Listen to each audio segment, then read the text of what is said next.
Hitler's top generals learned about Hiroshima while locked in a British prison. Their reaction was caught on hidden microphones. What they said next shocked Allied intelligence officers completely. Some refused to believe it was even real at first. Others realized they'd been working on the wrong weapon the entire war. But one general said something that made everyone go silent. His words revealed why Germany never stood a chance. The secret recording. August 6, 1945. A normal day at Farm Hall in England. This wasn't really a farm, though. It was a prison. Inside were 10 German scientists, Hitler's top nuclear experts. They thought they were just waiting out the war. But British intelligence had a secret. Every room was bugged. Hidden microphones recorded every single word they said.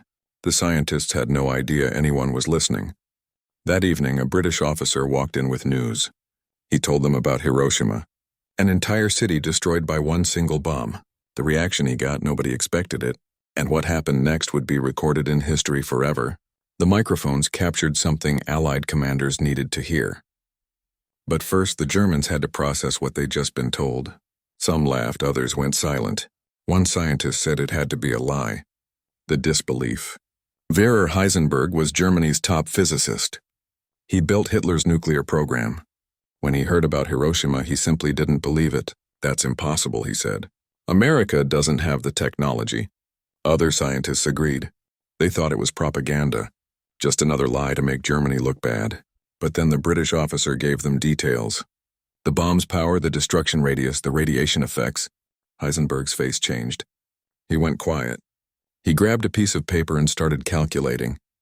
His hands moved fast. Numbers filled the page. The other scientists watched him work. Nobody spoke. Finally, Heisenberg stopped writing. He looked up. "It's real," he whispered. They actually did it. The room exploded into chaos. But one question burned in everyone's mind. How did America beat them? Germany had started first. They had the best scientists. So what went wrong? The blame game. The argument started immediately. Voices got loud.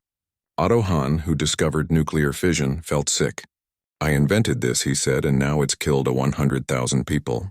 He walked to his room, some worried he might hurt himself. Meanwhile, the others started pointing fingers. Karl Friedrich von Witzier blamed the Nazi government. "They never gave us enough money," he said. Kurt Diener disagreed. "We had money. We had resources. We just made the wrong choices." Heisenberg defended himself. He said they focused on reactors, not bombs. "We were trying to make energy," he claimed, "not weapons." But was that really true?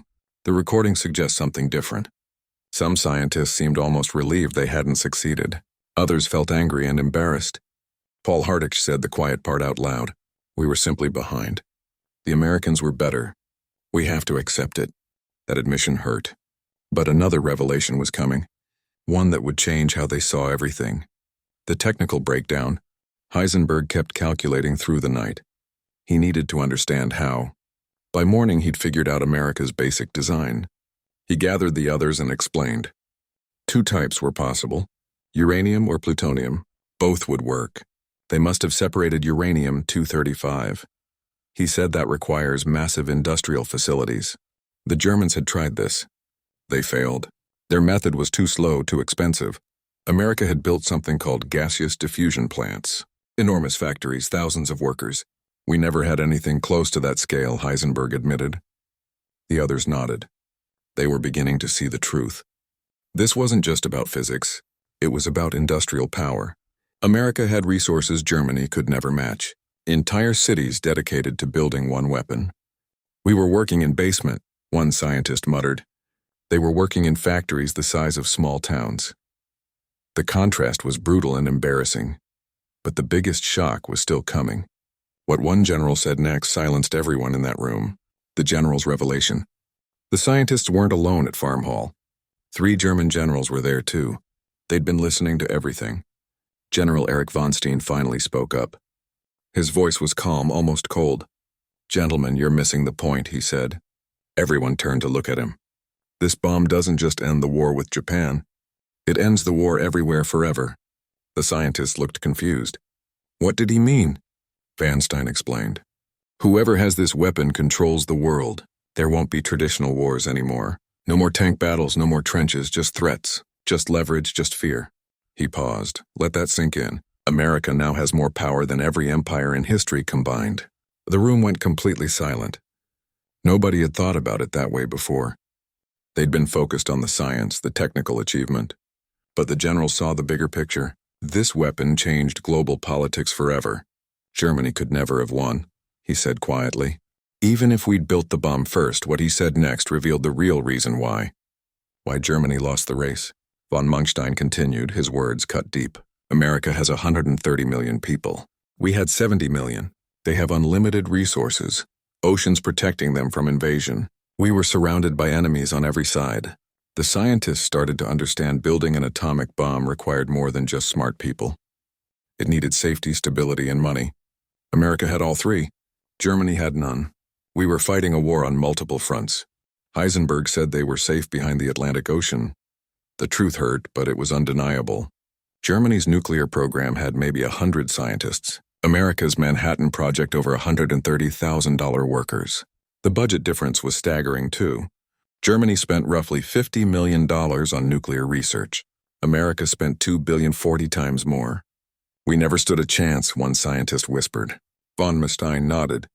The war was lost before it even started, not because of one battle or one decision, but because of something much more fundamental, something Hitler never understood. Hitler's fatal mistake.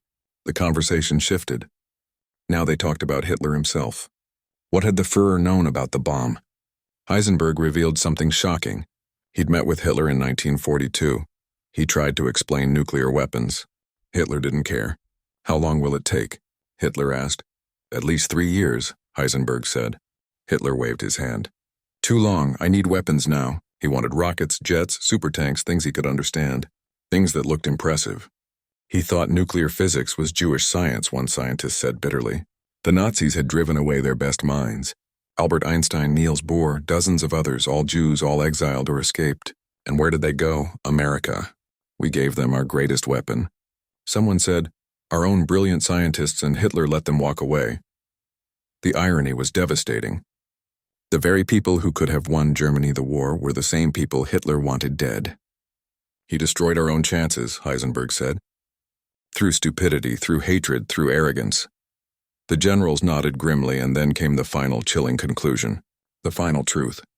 As the night wore on, one truth became crystal clear. Germany never could have built the atomic bomb. Not because of science, not because of intelligence, but because of Hitler himself. His racism cost Germany its best scientists. His impatience killed long-term research projects. His paranoia made international cooperation impossible. Even if we'd succeeded, Van Stein said, we couldn't have used it. By the time we'd have finished, Germany would already be destroyed. The scientists sat in silence. All their work, all their brilliance, all for nothing. America had won through democracy, resources, and inclusion. Germany had lost through dictatorship, poverty, and hatred. The recordings captured one final exchange. What happens now? Someone asked. Now Van Stein replied, now we live in America's world and we pray they use this power wisely. The microphones clicked off. British intelligence had everything they needed. Hitler's generals and scientists had revealed the truth. Not just about the bomb, but about why they lost everything. Hitler's atomic bomb reaction never came. He died before Hiroshima, but his generals' nuclear bomb response revealed everything. German generals' views on atomic bombs showed their shock at USA's nuclear bomb in World War II. Hitler and America's nuclear bomb represented two different worlds. Nazi Germany's nuclear weapon efforts failed, while reactions to Hiroshima and Nagasaki bombings proved devastating. World War II nuclear bomb impact on Germany was psychological defeat. Hitler's nuclear weapons ignorance cost everything. German scientists facing America's atomic bomb finally understood they'd lost before they started.